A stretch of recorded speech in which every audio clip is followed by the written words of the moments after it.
warahmatullahi wabarakatuh. Alhamdulillah, selalu saja kita memuji Sang Pencipta Allah atas segala nikmat yang dilimpahkan kepada kita.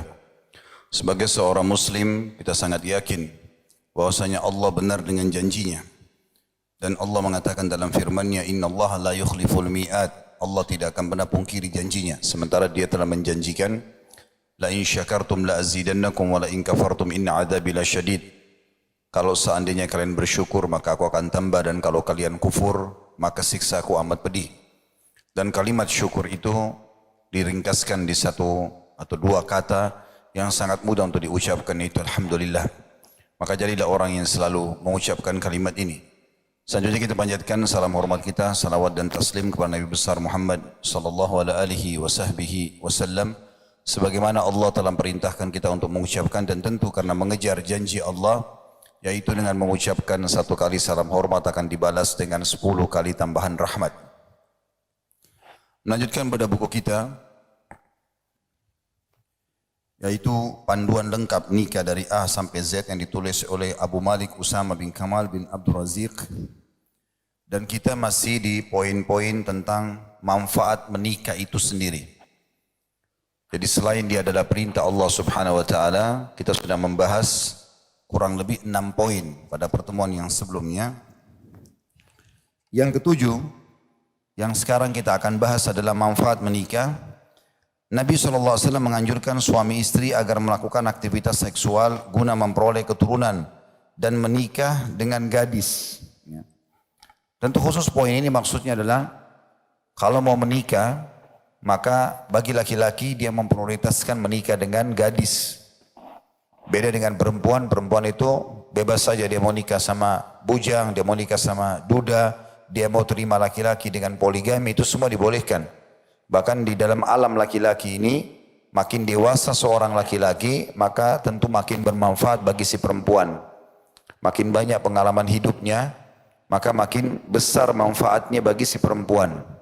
Sebagaimana waktu Hafsah menjadi janda, maka Umar bin Khattab sebagai ayah keliling mencari siapa kira-kira yang layak menjadi suami bagi Hafsah. Maka dia mendatangi Uthman bin Affan yang pada saat itu radhiyallahu anhu ajma'in sudah berumur. Lalu kemudian menawarkan Hafsah, tapi Uthman tidak punya hajat pada saat itu. Kemudian dia datang menawarkan diri atau menawarkan anaknya kepada Abu Bakar, dan Abu Bakar pun terdiam. Lalu Umar pulang lalu berdoa kepada Allah Subhanahu wa taala agar dikaruniakan untuk Hafsah suami yang saleh. Maka akhirnya setelah beberapa hari berdoa, datang lamaran Nabi SAW kepada Hafsah. Maka Umar pun gembira pada saat itu, dan di pernikahan Nabi SAW dengan Hafsah, karena tentu Nabi SAW adalah manusia terbaik, mengalahkan semua Bani Adam atau keturunan anak Adam termasuk para nabi-nabi. Maka Umar pun membisikkan, Abu Bakar membisikkan Umar sambil mengatakan, "Hai Umar, pada saat kau tawarkan Hafsah, bukan aku tidak ingin menikahinya. Tetapi aku mendengar Nabi SAW sudah berulang kali menyebut-nyebut Hafsah. Dan Nabi tidak menyebutkan seorang wanita kecuali beliau minat untuk menikahinya. Maka aku tidak akan menikahi kecuali kalau Nabi SAW tidak menikahinya, maka aku pasti akan menikahinya." Tapi saksi bahasan kita, Umar bin Khattab radhiyallahu anhu bukan menawarkan Hafsah kepada orang-orang yang sebaya dengannya. Masih ada Abdullah bin Abbas, ya, ada Abdullah bin Mas'ud, ada Abdullah bin Amr bin As, banyak sahabat-sahabat, ya, Abdullah bin Zubair yang terkenal dengan kesolehan masih muda. Tapi Umar bin Khattab tidak tawarkan kepada mereka, karena memang di alam laki-laki ini makin ada pengalaman hidupnya, maka makin layak dia menjadi suami. Karena sudah pengalaman hidup, apalagi kalau sudah mapan dari segi akalnya, dari sisi ilmunya, pengalaman hidupnya, dari sisi materinya, maka jauh memudahkan bagi si wanita. Tapi khusus laki-laki dianjurkan kalau ada pilihan antara janda sama gadis, sunnah Nabi SAW dia mendahulukan gadis di sini. Karena gadis itu nanti kita akan lihat beberapa hadits menjelaskan mereka belum punya pengalaman hidup sebelumnya. Maka mereka jauh lebih dianggap tanda kutip setia kepada suaminya. Kalau janda tentu ada juga. Nabi SAW mencontohkan menikah dengan janda. Tetapi umumnya mereka punya pengalaman masa lalu. Nah, masa lalunya ini biasanya akan dibandingkan dengan keadaan suaminya sekarang. Kalau dia temukan suami sekarang lebih baik daripada suami yang lalu, maka dia akan bahagia. Tapi kalau dia temukan suami sekarang menurut dia lebih rendah atau lebih kurang daripada suaminya yang pertama, maka dia akan buat masalah. Dan karena dia sudah pernah jadi janda, maka tidak ada rasa takut untuk menjadi janda lagi. Akhirnya rumah tangga tanda kutip ada sedikit ancaman dalam masalah ini. Tentu kecuali yang Allah subhanahu wa ta'ala berikan ketakwaan, keimanan dari janda-janda yang mulia seperti kasus Khadijah radhiyallahu anha, istri pertama Nabi SAW. Dan semua istri Nabi yang lain, Sofia, Hafsah, Juwairiyah, ya, kemudian semua ini adalah Ummu Salamah, Zainab binti Jahash, Juwairiyah binti Harith. Semua ini adalah janda-janda.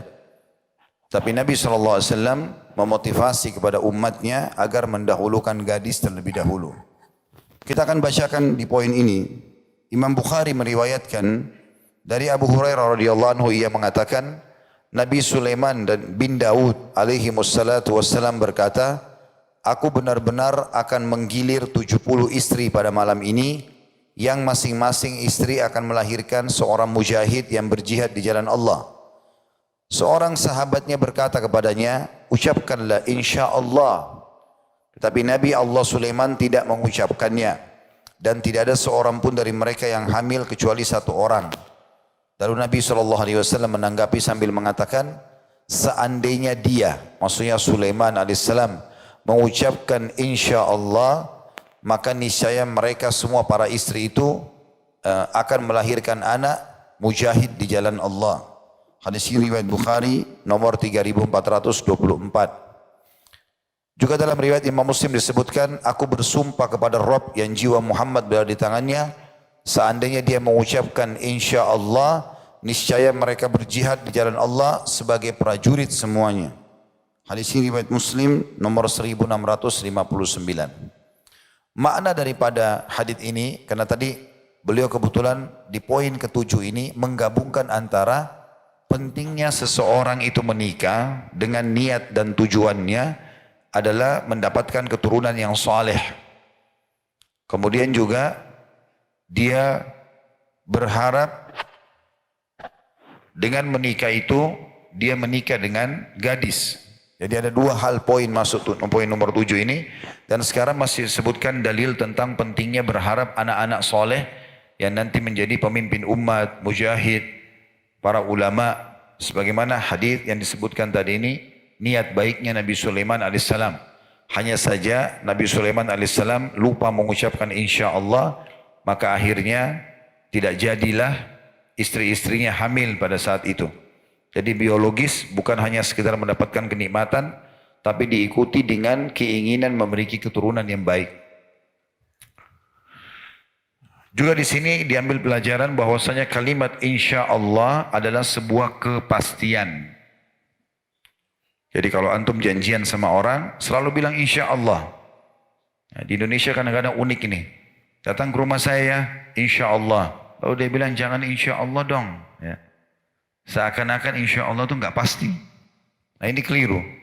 Harusnya dia kalau dikatakan insya Allah dia terima, karena itu kepastian. Di sini Nabi SAW bersumpah atas nama Allah. Kalau seandainya Nabi Allah Sulaiman mengatakan insya Allah semua istri saya yang saya gauli malam ini dari 99 itu hamil melahirkan mujahid, pasti akan lahir dari setiap wanita tersebut ya, pasangan atau anak-anak yang soleh dan mujahid. Sebagian ulama menambahkan mengatakan alangkah baiknya pada saat seseorang itu menggauli istrinya yang halal, dia selain membaca doa Allahumma jannibna minasyaitonir jannib syaitani ma razaqtana, ya Allah jauhkan kami dari syaitan dan jauhkan syaitan dari apa yang kau karuniakan kepada kami, agar anaknya nanti, kata Nabi SAW, kalau lahir tidak akan diganggu oleh syaitan. Dia pun mengatakan insya Allah, Allah akan memberikan kepadaku anak saleh. Imam Bukhari meriwayatkan juga dari Jabir bin Abdullah yang mengatakan ini tentang masalah menikah gadis atau janda. Karena di poin 7 digabung dua poin ini. Kata Jabir radhiyallahu anhu, Jabir bin Abdullah radhiyallahu anhu, dia dan ayahnya sahabat, aku bersama Nabi SAW dalam satu peperangan, ternyata untaku berjalan lambat dan kelelahan. Kemudian Nabi SAW datang kepada aku lalu menegur, wahai Jabir. Aku mengatakan, iya. Maka beliau bertanya, ada apa denganmu? Kenapa kau telat nih? Maka aku menjawab, untaku berjalan lambat dan kelelahan sehingga aku tertinggal. Lalu beliau SAW turun untuk mengikatnya dengan tali, kemudian bersabda, naiklah. Aku pun naik. Sungguh aku ingin menahannya dari Rasulullah SAW. Beliau bertanya, apakah engkau sudah menikah?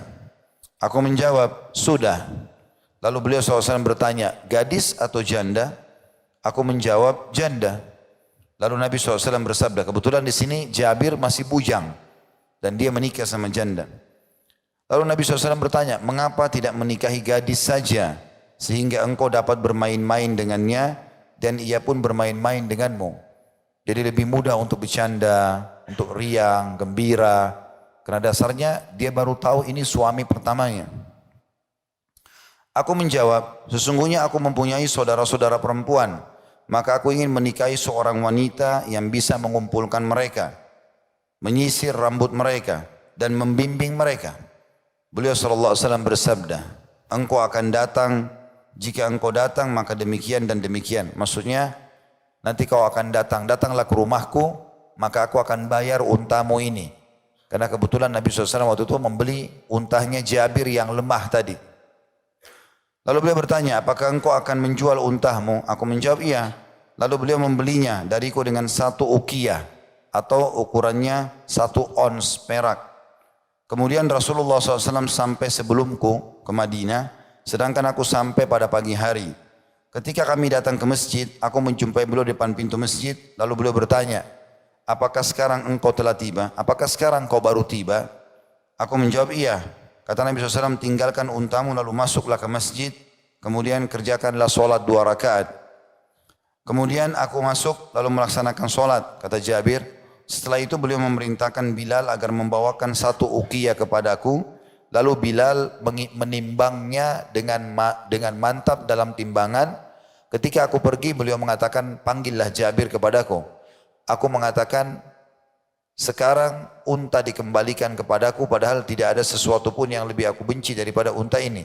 Beliau SAW bersabda, ambillah untamu dan harga untukmu.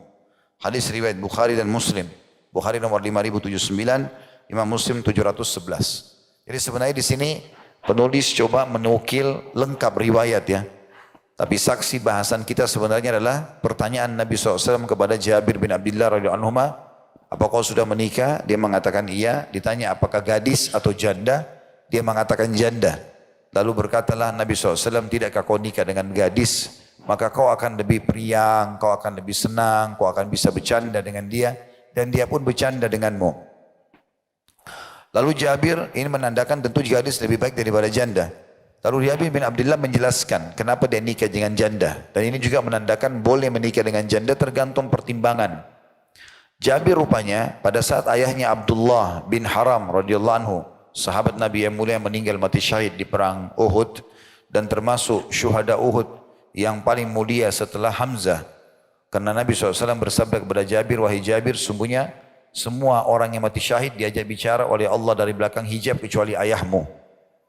Maka Abdullah bin Haram radhiyallahu anhu punya kedudukan yang sangat tinggi dan ini sudah kita bedah di YouTube tentang serial atau dalam serial sahabat tentang kisah ayahnya Jabir ini. Yang jelas Abdullah ini meninggal dan memiliki banyak sekali anak-anak serta hartanya tidak banyak. Maka Jabir waktu itu masih bujang, dia masih sangat muda dan dia khawatir tidak bisa mencari nafkah sambil mengurus anak-anak adik-adiknya. Maka dia pun sengaja mencari janda yang sudah punya pengalaman hidup untuk bisa mengurus adik-adiknya. Dan Nabi SAW membolehkan hal tersebut. Dalam riwayat Ibnu Majah disebutkan bahwasanya Rasulullah SAW bersabda, "Alaikum bil abkari fa innahunna a'dzabu afwahan wa antaqu arhaman wa arda bil yasir."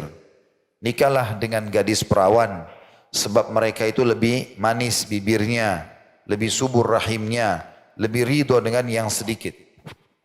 Bisa bermakna manis bibirnya artinya tutur katanya masih bisa dikontrol. Ya. Bisa bermakna itu. Karena dia belum pernah punya pengalaman rumah tangga sebelumnya. Kalau orang sudah punya pengalaman rumah tangga, apalagi cerai dalam kondisi suaminya tidak meninggal, terjadi pertengkaran selalu dalam rumah tangga, berarti tanda tanya orang ini, kenapa jadi janda? Dan kemungkinan mereka kalau sudah terbiasa berkata kasar sama suaminya yang dulu, dia akan lakukan juga pada suami yang sama atau suami yang sekarang. Ini ada cukup banyak ikhwah yang saya temui menghadapi kasus yang sama. Jadi ternyata memang apa yang saya sampaikan secara teori di pengajian, itu ternyata betul. Bahwasanya menikah sama janda ini cukup banyak hal-hal yang mendatangkan resiko-resiko. Di antaranya resikonya itu adalah lisannya lebih tajam daripada orang-orang gadis. Seperti Nabi SAW sampaikan. Tentu ini bicara masalah global ya. Kalau ada di antara janda yang santun, yang ramah, terutama kalau yang memang mengabdi dengan suaminya sampai suaminya meninggal. Jadi janda karena suaminya meninggal, bukan karena pertengkaran. Maka itu insya Allah masih tertinggal akhlak-akhlak yang baik. Tapi kalau sudah cerai, umumnya ini lisannya seringkali tajam. Gitu kan? Karena dia sudah menganggap, ya sudah nggak cocok, sudah tinggalin saja saya, cerai saja dan seterusnya. Maka ini yang dimaksud dengan makna haditsnya, salah satu makna hadits ini. Subur rahimnya, yang dimaksud adalah di sini tentu karena dia belum pernah melahirkan, maka dianggap dia subur. Gitu kan? Seperti itu maknanya, walaupun janda terbukti sudah melahirkan, berarti dia juga subur. Tapi yang dimaksud sini adalah lebih mudah untuk bisa punya anak lagi. Atau punya anak kalau masih gadis. Begitu juga dengan ridho dengan yang sedikit. Jadi kalau pertama kali menikah, apa yang kita sebagai suami biasa tetapkan sama istri, misal kita kasihkan dia nafkah sekian misalnya. Gaji kita misalnya 2 juta, kita kasih 1 juta. Ya udah, kita mengatakan kelolalah harta ini misalnya, maka dia akan jalan. Karena dia belum punya pengalaman dalam pengelolaan nafkah. Tapi kalau seseorang nikah sama janda, tadinya suaminya kaya raya. Misal biasa memberikan dia 20 juta, 30 juta, atau memenuhi semua kebutuhan hartanya, lalu kemudian menikah dengan kita dan kita tidak punya pendapatan, maka ini akan jadi masalah baru dalam hidup. Hari pertama, hari kedua bisa berjalan, setelah itu nanti akan jadi masalah. Apalagi kalau memang dasarnya dia merasa dia yang membiayai si laki-laki ini. Ya, banyak gitu yang masih bujang nikah sama janda-janda kaya, akhirnya kena dibiayai hidupnya, maka janda ini menganggap remeh dia. Dia tidak punya lagi suara, tidak punya kewibawaan dari rumah, nggak bisa lagi memimpin karena semua sudah harus makanan yang dia masukkan di mulutnya pun hasil dari keringat si perempuan tadi. Ya, itu yang dimaksud dengan ini. Yang kedelapan, anak dapat memasukkan bapak dan ibunya ke dalam surga. Maksudnya menikah itu bisa menjadi penyebab masuk ke dalam surga. Dari 2 sisi. Sisi yang pertama, kalau dia menikah, kita jelaskan di awal pembukaan buku kita pada pertemuan yang sebelumnya. Kalau seseorang menikah dengan niat ini adalah perintah agama, maka dia berada di bahtera pahala, perahu pahala. Jadi dia mulai akad nikah sampai anak cucunya pahala semua, asal dia niatkan ibadah. Dan saya sudah mengajak jemaah yang hadir di masjid dan di majelis kita, kalau dulu niat anda menikah itu karena disuruh oleh orang tua, karena hanya suka atau jatuh cinta, atau karena ekonomi, karena faktor umur, nggak enak sama teman-teman semua sudah menikah, apapun alasannya, di ruangan ini ubah niat itu. Niatkan dalam hati, saya menikah karena Allah. Maka menikah dengan cara karena Allah dan Rasulnya adalah jalan tol menuju ke surga. Mau cari apa sih dalam rumah tangga? Semua ada. Sedekah paling afdal dalam rumah tangga. Ya. Perlindungan yang paling afdal dalam rumah tangga. Karena kalau kita meninggal membela kehormatan keluarga dan harta kita, meninggal mati syahid. Mulia. Kita butuh biologis ada. Kita butuh makanan masakan ada. Kita butuh pakaian bersih sudah ada di rumah. Kita butuh anak-anak semua ada. Jadi di rumah itu sudah ada konsep surga yang mudah kita raih dengan beramal di rumah itu sendiri. Kapan suami istri memahami dan mereka saling mengejar surga satu sama yang lain, maka disitulah puncak kebahagiaan dalam rumah tangga tersebut. Yang kedua yang disebutkan dalam poin ke-8 ini, yaitu dengan adanya keturunan anak-anak juga termasuk dalam rumah tangga penyebab masuk ke dalam surga. Ya. Dikatakan oleh penulis bagaimana anak memasukkan ayah dan ibunya ke dalam surga? Tanda tanya. Mari kita dengarkan jawaban dari Rasulullah SAW dalam hadis Qudsi. Imam Ahmad rahimahullah meriwayatkan dari sebagian sahabat Nabi SAW, beliau bersabda, yuqalu lil wildani yawmal qiyamah udkhulul jannah, qala fayakulun ya Rabbi hatta yadkhula abauna wa ummahatuna. Qala fayatun, qala fayaqulu Allah azza wa jal, ma li arahum muhbantiin, udkhulul jannah. Qala fayaqulun, ya Rabbi, abauna wa ummahatuna. Qala fayaqulu, udkhulul jannata antum wa abaukum. Diperintahkan kepada anak-anak yang meninggal sebelum balik pada hari kiamat agar masuk ke dalam surga. Allah berfirman kepada mereka, masuklah ke dalam surga. Lalu anak-anak yang meninggal belum balik itu berkata, wahai Rabb kami, wahai Tuhan kami tidak bisa masuk hingga ayah dan ibu kami ikut masuk juga. Lalu ketika mereka, bapak ibu itu datang, maka Allah berfirman kepada mereka, aku tidak melihat mereka terhalang, masuklah kalian ke dalam surga. Maka anak-anak itu masih mengatakan, wahai Rabb, bapak dan ibu kami, maksudnya biarkan mereka masuk lebih dulu daripada kami. Maka Allah berfirman, masuklah ke dalam surga bersama orang tua kalian. Kata beliau, sebagian manusia memutuskan untuk beribadah dan menjadikan tanda kutip pendeta serta atau menjadi, saya ulangi, sebagian manusia memutuskan untuk beribadah dan menjadikan atau menjadi tanda kutip pendeta serta tidak menikah. Karena kan dalam konsep sebagian teman-teman kita Nasrani ini, kalau jadi pastor atau apa tidak menikah mereka. Dengan alasan bahwa semua ini dengan tidak menikah adalah taqarrub atau pendekatan diri kepada Allah. Kita sebutkan kepada mereka dua hadis berikut ini agar mereka mengetahui ajaran-ajaran Nabi SAW dan keharusan mengikuti sunnahnya pada apa yang disabdakannya. Inilah poin yang ke-9, tidak menikah karena memanfaatkan seluruh waktunya untuk beribadah adalah menyelisihi sunnah Nabi SAW. Kata beliau, wahai saudaraku yang beriman, engkau memutuskan untuk tidak menikah agar dapat mempergunakan seluruh waktu untuk beribadah adalah menyelisihi sunnah Nabi SAW. Sebab agama kita bukan agama tanda kutip kependetaan, dan beliau SAW tidak merekomendasikan hal itu kepada kita.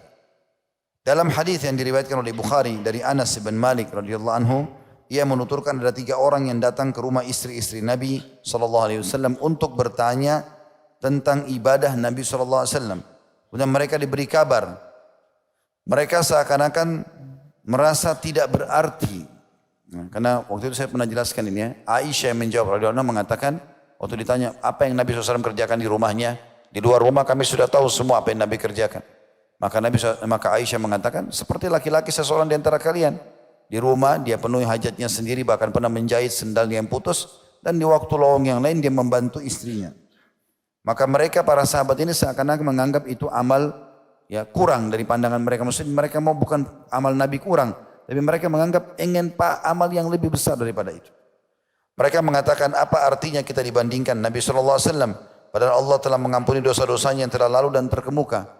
Maksudnya itu Nabi, walaupun begitu dalam amalnya membantu istrinya segala macam, tapi itu dia Nabi, artinya sudah pasti diampuni dosa-dosanya. Kita butuh amal yang lebih besar. Gitu. Salah seorang dari mereka lalu berkata, aku akan sholat malam selamanya, tidak mau tidur. Yang orang kedua mengatakan, aku akan berpuasa sepanjang masa dan tidak akan pernah berbuka. Yang ketiga, aku berkata, aku akan menjauhi wanita dan tidak akan menikah dengannya. Kemudian Rasulullah SAW datang dan bertanya, apakah kalian mengatakan demikian dan demikian? Demi Allah, sungguhnya aku yang paling takut kepada Allah dari kalian, artinya paling bertakwa. Tetapi aku berpuasa dan aku berbuka puasa, aku juga sholat malam dan aku tidur, serta aku menikahi wanita. Barang siapa yang membenci sunnahku, maka ia bukan termasuk golonganku. Nabi SAW juga menyetujui Salman Al-Farisi atas apa yang dikatakan kepada saudaranya Abu Darda radhiyallahu anhum ajma'in yang telah beristri Ummu Darda agar tidak menghabiskan waktunya untuk beribadah dan menjauhi istrinya, yaitu Ummu Darda radhiyallahu anha. Dia menceritakan kepada kita peristiwa yang terjadi. Al-Bukhari meriwayatkan dari Wahab ibn Abdullah radhiyallahu anhu, ia menuturkan Nabi SAW mempersaudarakan antara Salman dan Abu Darda. Ketika Salman mengunjungi Abu Darda, dia melihat Ummu Darda mubtazilah atau memakai baju apa adanya dan tidak memakai pakaian yang bagus. Lalu Salman berkata, bagaimana keadaanmu wahai Ummu Darda?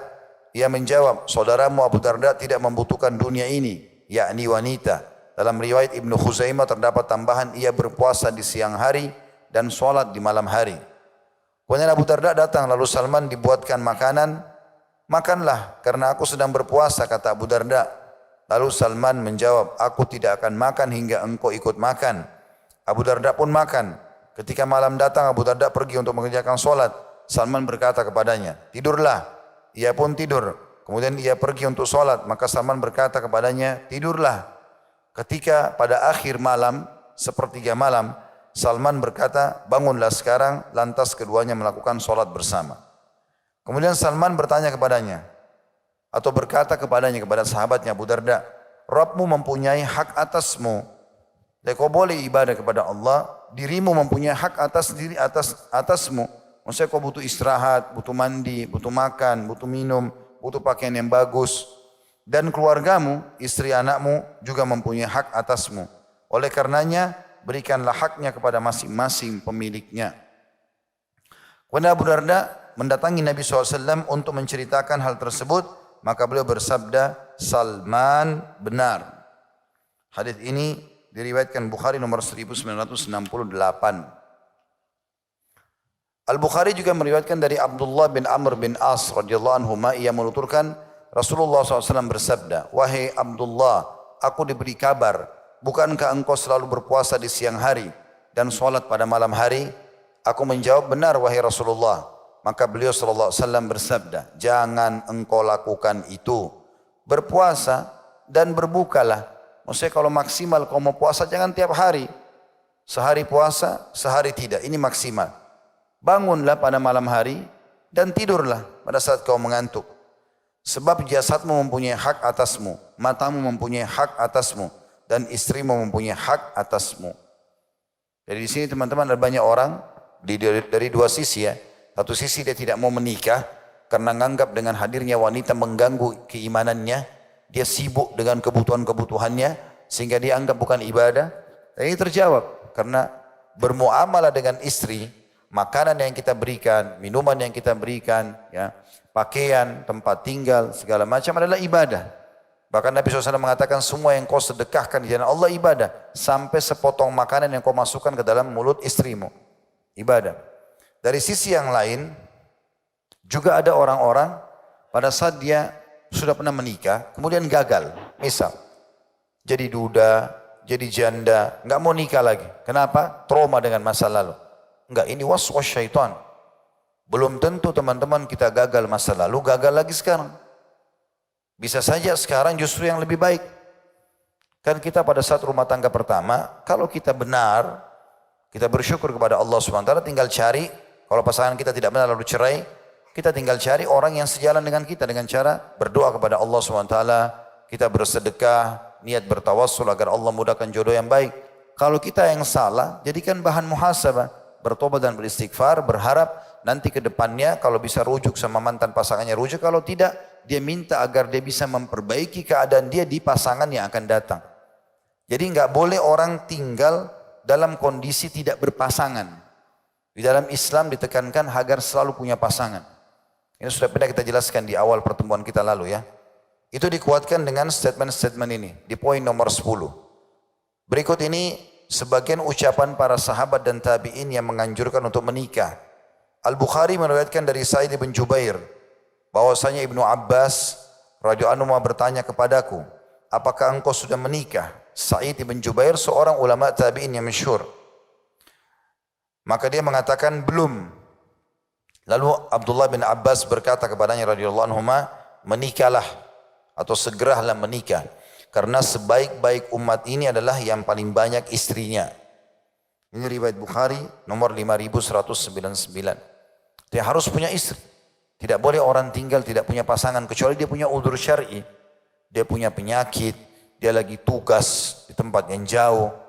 Tapi di tempat yang nyaman, yang tentram, kenapa enggak menikah? Kan sudah kita bahasakan. Kalau ada di antara antum sini yang bujang mengatakan, Ustaz mahal maharnya di Jakarta. Misal. Pergi ke kampung-kampung akhi. Nah, datang ke kampung, pelosok-pelosok kampung. Banyak yang bisa nikah dengan ayam jago, bisa menikah dengan perangkat sholat, gitu kan? Banyak, datang ke pesantren, datangi siapa, ustadz siapa, kiai siapa saja. Di sana bahasakan, saya mau menikah, gitu kan? Bisa insya Allah, dengan izin Allah SWT. Di Indonesia itu masih sangat mudah, ya, bukan sulit untuk itu.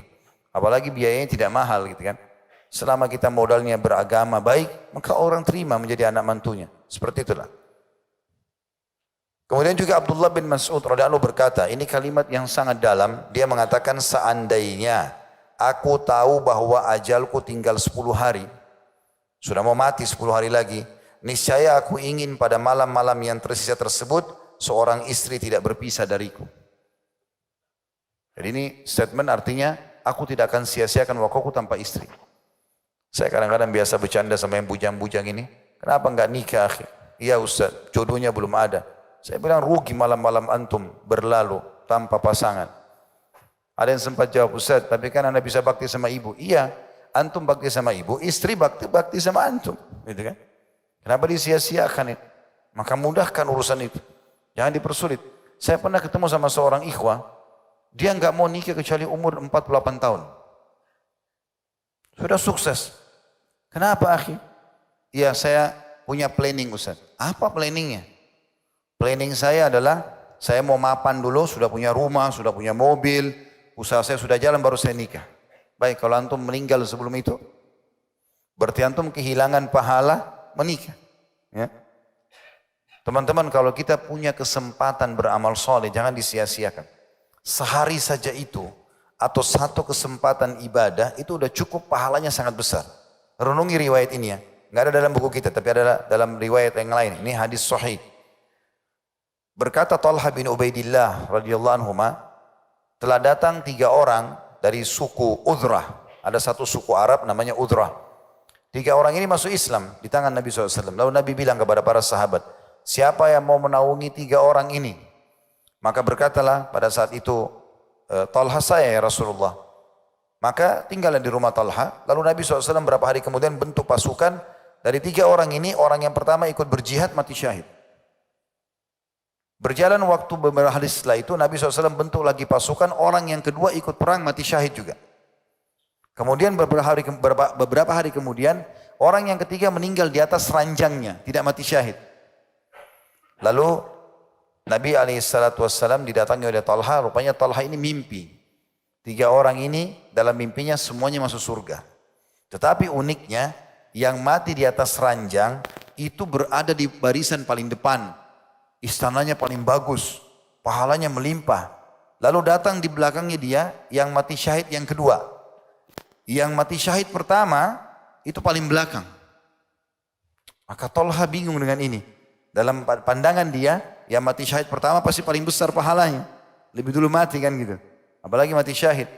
Dia tanya kepada Nabi SAW. Lalu Nabi SAW mengatakan, apa yang membuat kau heran hai Talha? Tidak ada sesuatu yang lebih baik dari karunia Allah dibandingkan seorang muslim yang dipanjangkan umurnya lalu sempat beribadah, sempat bertakbir, bertahlil dan bertasbih. Artinya, makna hadis ini kalau antum diberikan umur 1 hari, misalnya teman antum mati syahid kemarin, antum masih hidup 1 hari sekarang. Bertasbihnya antum, bertakbir dan bertahlil sekali saja masih lebih afdal daripada orang yang sudah mati syahid kemarin. 1 kali beribadah, 1 hari. Itu mahal sekali. Dalam riwayat lain ada 2 orang dipersaudarakan oleh Nabi SAW, lalu yang satu mati syahid di medan perang, yang satu lagi mati di atas ranjang seminggu setelah itu. Maka sahabat-sahabat Nabi mensolati yang pertama mati syahid di medan perang, dan mensolati juga orang yang mati di atas ranjang. Tapi yang meninggal seminggu setelah temannya. Lalu kata Nabi SAW kepada para sahabat, bagaimana menurut kalian tentang orang yang mati sekarang di atas ranjangnya ini? Kata para sahabat, semoga Allah merahmatinya, semoga Allah mengampuni, dan semoga dia bisa bersama dengan sahabatnya mati syahid seminggu yang lalu. Kata Nabi SAW, bagaimana kalian bisa bedakan antara solatnya orang yang mati seminggu ini dengan orang yang mati syahid kemarin? Bagaimana kalian bisa membedakan antara puasanya dengan puasanya orang yang mati syahid? Dan seluruh amal-amal yang dia kerjakan dibandingkan orang mati syahid. Ketahuilah, orang yang mati di atas ranjang lebih besar pahalanya, jarak perbedaan antara mereka berdua antara langit dan bumi. Karena umur yang 1 minggu itu saja. Maka maksimalkan dengan ibadah. Selama Allah kasih umur, itu luar biasa. Minta Allah panjangkan umur dan dalam keadaan amal soleh. Amal soleh yang sangat baik adalah menikah. Gitu kan? Karena dengan menikah, dia memiliki istri rumah, dia berikan naungan, dia bayar listrik. Antum kalau bayar listrik bulanan, berarti selama sebulan penerangan di rumah, apapun istri pakai baca buku, pakai urus anak, pakai apa saja, pahala semua. Air yang dipakai, wudu, pakai masak, minyak goreng, semuanya, pahala itu. Nah itu tidak dipakai oleh bujang-bujang. Kasihan di kos-kosan sendirian. Untuk dirinya saja. Imam Ahmad ditanya, ini yang poin C-nya, apakah seseorang diberi pahala bila mendatangi istrinya, sedangkan dia tidak memiliki syahwat? Dia lagi capek, lagi nggak mau, sudah berjalan rumah tangga, lalu dia malas untuk biologis. Tapi sekarang kalau dia gauli istrinya, dalam kondisi dia lagi tidak ingin, cuma istrinya pengen. Apakah ada pahalanya? Kata Imam Ahmad, iya, demi Allah, pasti dapat pahala. Karena ia menginginkan anak, dia bisa dapat pahala dengan niat mau dapat anak. Atau dia bisa mengatakan, ini wanita masih muda, istri saya. Ini kewajiban saya, dia punya hak. Maka dengan itu dia akan diberikan pahala. Begitu juga Maisarah berkata, Taus berkata, Maisarah nama seseorang, Taus juga nama, ini julukan Taus ini. Seorang tabi'in yang masyhur. Taus itu burung merak ya. Orang ini karena sangat tampan, bersih, wangi dipanggil dengan Taus. Dia berkata, engkau benar-benar menikah. Jadi Taus ini ulama besar tabi'in berkata kepada Maisarah, orang yang ada sebagai muridnya dia lah, temannya dia. Dia mengatakan, engkau benar-benar harus menikah. Atau aku akan mengatakan kepadamu seperti apa yang dikatakan Umar kepada Abu Zawaid. Tidak ada yang menghalangimu untuk menikah kecuali kelemahan atau banyaknya dosa. Jadi kalau ada orang sengaja menunda-nunda pernikahan dia sementara dia sebenarnya mampu, maka ini menurut pandangan Umar bin Khattab adalah maksiat kepada Allah. Kenapa dia tunda? Untuk apa? Kenapa dia tidak mau dapatkan pahala, tidak mau dapatkan kenikmatan biologis, tidak mau dapatkan keturunan, sementara umur dia terbatas kan gitu. Umar bin Khattab sangat marah. Di antaranya beliau menegur Ibnu Zawaid tadi itu, dan Taus mengingatkan Maisarah dengan itu. Kalau kau tidak mau nikah, hai Maisarah, terus kau tunda-tunda pernikahanmu, maka langsung saja saya akan mengatakan kepadamu apa yang Umar katakan kepada Ibnu Zawaid, bahwasanya tidak ada yang menghalangimu menikah kecuali karena kelemahan jiwamu, imanmu, atau memang kau berpenuh dengan dosa, kau penuh dengan kemaksiatan. Wahab ibn Munabbi berkata, bujangan itu seperti pohon di tanah gersang yang diombang-ambingkan angin, demikian dan demikian. Saya tidak tahu setelah statement ini bujang mau alasan apa lagi. Nah. Sungguh indah kata beliau ucapan seorang penyair. Renungkan ucapan orang yang mempunyai nasihat dan kasih sayang. Bersegeralah menikah. Maksudnya pepatah penyair ini mengatakan, mestinya kau kalau diberi nasihat hai para bujang, renungi baik-baik. Karena nasihat ini pasti penuh kasih sayang, yaitu nasihat bersegeralah menikah. Maka engkau akan mendapatkan kebanggaanmu. Ambillah dari tumbuhan yang merdeka lagi murni dan makmurkan rumahmu dengan takwa dan kebajikan. Maksudnya kalau kau nikah dengan wanita yang bebas, bukan seorang budak, dan juga bertakwa. Lalu makmurkan rumahmu setelah itu dengan ketakwaan. Ajak istrimu untuk ibadah, takwa kepada Allah dan kebajikan. Jangan terpedaya dengan kecantikan kalau kau pilih istri, karena ia menumbuhkan tumbuhan terburuk yang menampakkan kebinasaanmu. Kalau dia tidak bertakwa sama Allah, telanjang-telanjang kekurangan kain di pinggir jalan sana, jangan dijadikan istri. Karena nanti akan berbahaya buat kamu. Takwa kepada Allah adalah sebaik-baik bekal. Maka makmurkanlah malam dan siangmu dengan berzikir. Poin yang ke-11 berhubungan dengan masalah tujuan dan manfaat menikah. Dan ini kayaknya poin yang terakhir ya, yang ke-11 ini. Menikah dapat membantu menahan pandangan dan mengalihkan atau mengarahkan hati untuk mentaati Allah. Jadi mata sudah enggak liar lagi, lihat yang haram gitu kan. Karena memang dia sudah punya pasangan. Syekhul Islam Ibnu Taimiyah berkata rahimahullah, ditanya tentang orang yang terkena panah dari panah-panah iblis yang beracun, maksudnya pandangan yang haram. Beliau menjawab, siapa yang terkena luka beracun, maka untuk mengeluarkan racun dan menyembuhkan luka ialah dengan obat penawar racun dan salep. Dan itu adalah dengan beberapa perkara. Yang pertama, segera menikah atau mengambil gundik, maksudnya punya hamba sahaya. Zaman dulu kan ada hamba saya bisa diperjualbelikan di pasar. Sekarang sudah tidak ada tentunya. Maka menikah. Karena Nabi SAW mengatakan, "Idza nadhara ahadukum ila mahasin imra'atin falyati ahla, fa inna ma ma'aha ma ma'aha." Jika salah seorang dari kalian melihat kecantikan seorang wanita dan dia tergoda, maka hendaklah ia mendatangi atau menggauli istrinya. Sebab apa yang dimilikinya sama dengan yang dimiliki oleh istrinya. Ini riwayat Imam Muslim tentunya. Inilah yang dapat mengurangi syahwat dan melemahkan cinta yang menggelora. Yang kedua, maksudnya adalah tadi, kalau seandainya orang jatuh cinta sama yang bukan halal bagi dia lari ke pasangannya kalau dia punya pasangan halal, lalu dia lampiaskan biologisnya, begitu tertumpah spermanya, atau kalau perempuan terpenuhi biologisnya, maka akan berkurang syahwat dan gangguan syaitan kepada yang orang di luar sana. Tapi kapan dia menunda-nunda pernikahan, atau kalau sudah menikah seringkali syaitan membuat rumah tangga sering ribut, nah akhirnya membuat tidak terjadi biologis gitu kan. Nanti antum kalau sudah menikah yang bujang-bujang atau yang sudah menikah di sini Bapak Ibu sekalian, hati-hati, syaitan suka sekali membuat pertikaian terjadi. Kadang-kadang pada hal yang sepele, mungkin pasangan lupa bilang kata sayang saja, sudah cukup ribut 2 hari. Mungkin pasangan lupa buat ini, lupa siapin pesanannya, maka sudah cukup untuk ribut sekian dan ribut. Bahkan sampai pada tingkat mengucapkan kalimat akan cerai dan akan pisah. Gara-gara masalah, memang kita tidak cocok, memang begini, memang begitu. Ya, maka ini semua waswas syaitan. Karena kapan syaitan berhasil membuat ribut, tidak terjadi biologis. Dan kalau tidak terjadi biologis, berarti terbuka pintu syaitan. Sementara obatnya agar kita tidak terjerumus dalam dosa atau maksiat, zina, yaitu melampiaskan dengan pasangan halal. Yang kedua, senantiasa menunaikan solat 5 waktu. Kalau selain goda-godaan maksiat dari lawan jenis yang tidak halal, berdoa dan bertakarrub di malam hari, mendekatkan diri kepada Allah. Solatnya dilakukan dengan konsentrasi dan khusyuk, dan memperbanyak berdoa dengan ucapan, ya muqallibal qulub tsabbit qalbi ala dinik, ya musarrifal qulub sarrif qalbi ila ta'atik wa ta'ati rasulik.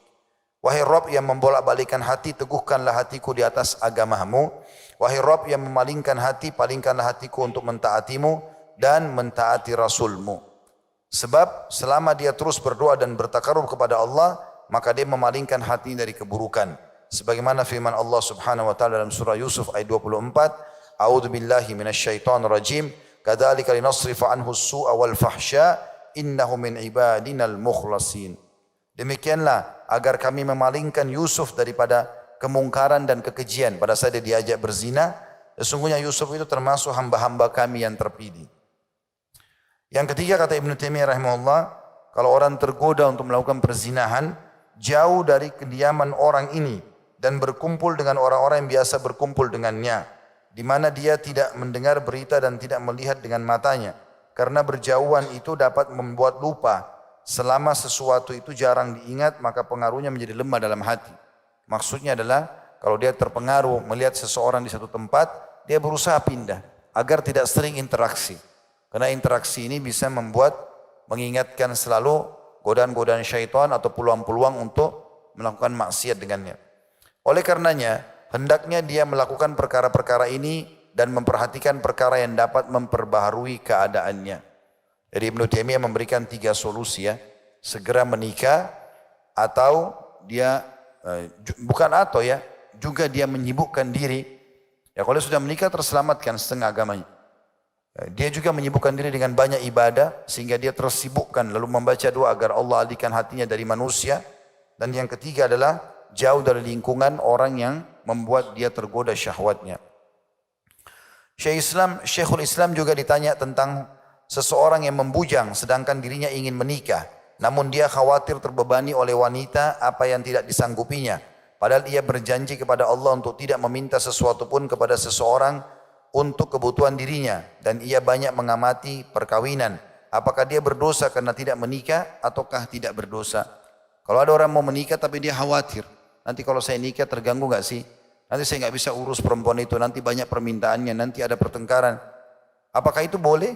Dia tunda pernikahan atau dia tidak menikah? Maka beliau menjawab, termaksud dalam hadis sahih dari Nabi SAW, beliau bersabda, ya ma'asyarasy syabab man istata' minkumul ba'a falyatazawwaj fa innahu aghaddu lil basari wa ahsanu lil farj Wa man lam yastati' fa alaihi bis-shaum fa inna lahu wija'.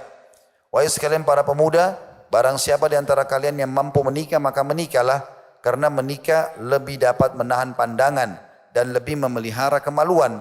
Dan barang siapa yang tidak mampu, maka hendaklah ia berpuasa sebab puasa dapat menekan syahwatnya. Ini sudah sering kita sebutkan hadisnya, riwayat Bukhari dan juga Muslim. Kemampuan untuk menikah ialah kesanggupan untuk memberi nafkah, bukan kemampuan untuk melakukan hubungan badan, sebagaimana perkataan sebagian ulama. Ada juga yang menggabungkan ya, digabungkan antara kemampuan mencari nafkah dan juga kemampuan untuk melakukan biologis. Ini insyaAllah sudah kita tutup dengan ini sekalian azan. Jadi kalau ada di antara antum laki-laki sini yang ragu menikah segala macam, disebutkan oleh Syekh Islam Ibnu Taimiyah di sini, dia tidak boleh menundanya. Karena itu was-was syaitan semua, dia harusnya menikah. Karena yang dia harus tahu, perintah Nabi SAW menikah, yang penting dia sudah ba'ah. Ba'ah artinya punya kemampuan. Kemampuan apa? Memberikan makan istri dia pada hari itu. Besok bukan tugas dia. Kalau dia meninggal besok, tidak ada tugasnya lagi. Hanya selama dia hidup. Kalau dia masih hidup besok, dia berikan nafkah lagi istrinya. Dan seterusnya. Kata beliau penutupannya di sini, hadits ini hanyalah perintah yang ditujukan kepada orang yang mampu melakukan hubungan badan. Karena itu beliau memerintahkan siapa yang tidak mampu untuk menikah agar berpuasa, sebab puasa dapat mengekang syahwatnya. Bagi siapa yang tidak mempunyai harta, apakah dianjurkan untuk meminjam lalu menikah? Mengenai hal ini diperselisihkan di dalam mazhab Imam Ahmad dan yang selainnya. Allah Subhanahu wa taala berfirman, artinya boleh enggak sebagai penutupan dalam bahasan kita ini di bab pertama, boleh enggak orang kalau mau menikah lagi miskin tidak punya uang, dia utang dulu untuk menikah? Maka jawabannya adalah Allah berfirman dalam surah An-Nur ayat 33, A'udzu billahi minasyaitonir rajim. Wal yasta'fifil ladina la yajiduna nikahan hatta yughniyahumullahu min fadli. Dan orang-orang yang tidak mampu kawin hendaklah menjaga kesucian dirinya sehingga Allah menjadikan mereka mampu dengan karunia-Nya. Artinya lebih baik dia jangan utang, kecuali utang itu dia mampu atau dia yakin bisa dia bayar. Misal dia akan mendapatkan gaji atau warisan di akhir bulan misalnya. Dia tahu dia akan bisa bayar, boleh. Tapi kalau dia tidak tahu dia bisa bayar atau tidak, maka sebaiknya pernikahannya ditunda sebagaimana firman Allah tadi. Adapun laki-laki soleh adalah orang yang melakukan kewajibannya, baik hak Allah maupun hak-hak para hambanya. Maksudnya dari ayat ini diambil perintah atau jawaban kalau dia tidak mampu untuk melakukan pernikahan, ya, karena tidak punya kemampuan untuk membayar mahar dan seterusnya, maka di sini dan atau belum ada perempuan yang mau menerima dengan kadar mahar dia, dia sebaiknya tidak berutang dan dia menunda pernikahannya sampai Allah memberikan kepada mereka kekayaan. Makna juga ayat ini adalah Allah akan berikan kekayaan selama dia berusaha untuk menjaga kesuciannya. Dia sabar beberapa hari, beberapa waktu Allah akan berikan kepada dia rezeki dengan izin Allah Subhanahu wa taala. Itu penutupan 11 poin daripada tujuan atau manfaat daripada pernikahan. Dan insyaallah pertemuan akan datang kita akan bahas bab kedua, pernikahan yang diharamkan. Dan seperti biasa insyaallah setelah ba'da isya kita akan buka pertanyaan. Subhanakallahumma bihamdika asyhadu an la ilaha illa anta astaghfiruka wa atubu ilaik. Wassalamualaikum warahmatullahi wabarakatuh.